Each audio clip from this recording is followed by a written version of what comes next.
that will make this situation have a silver lining out of such a horrible thing?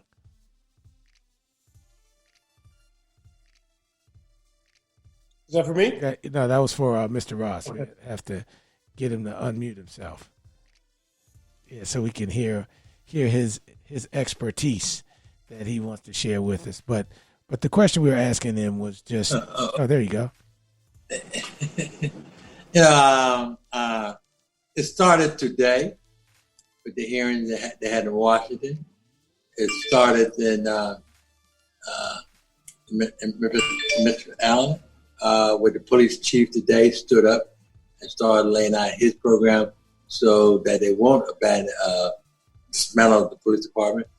And it's going to have to be at the local level where the community really gets involved and demand. We have a very simple saying in NAACP. We have to educate,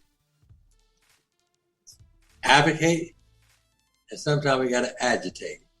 Because if people are not listening, then we got to shake up our elected officials. The other thing that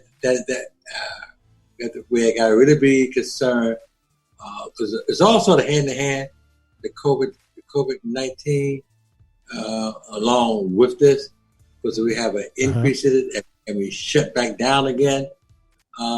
People are going to be out of work, and they may start doing, other things. Sure. So we got to be very, very careful. But I would start at all politics is local. Okay. And we miss it at the local level. Gotcha. And that's where we have to really put the pressure.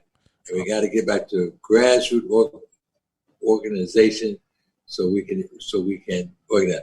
Politicians right now are like an echo chamber. They talk among themselves and it never really gets out to the community. They legislate among themselves. And when you find out what they've done, sometimes you are dissatisfied with that. So you got to do corrective measures.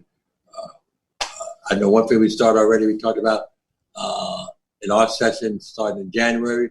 We will be going after the police Bill of Rights and make sure we have it. If Congress haven't passed the bad actors list, we would do it at the state level and then try to do it at the county council level. Because we was very successful here in the county for the minimum wage.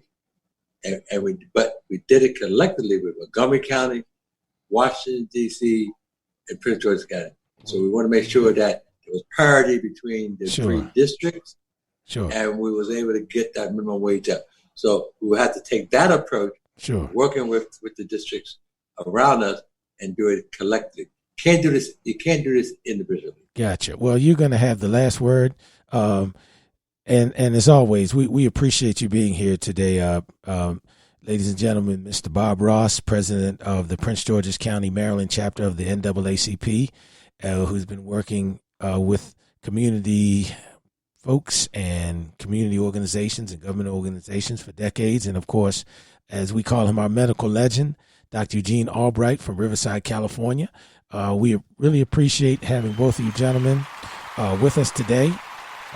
As always, we received a lot of good information, but we also just wanted to make sure that we had a chance to share some things and get some perspectives that that some of us already know or feeling, but it's always good to hear it, particularly how to protect ourselves if you need to protest or you feel compelled to get out and express yourself. And of course, we wanted to hear from the NAACP, since they are one of the organizations that has been working hard for decades on behalf of the African American community, and not just the African American community, but everyone. And so it was just important to hear these voices today. So, gentlemen, we really appreciate you being here this evening, and we certainly hope that at some point things are going to calm down a little bit, and we can really continue to make progress and make things better for our communities.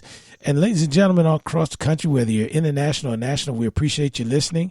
And as always, we appreciate you allowing us to give it to you straight. No chaser. Bye.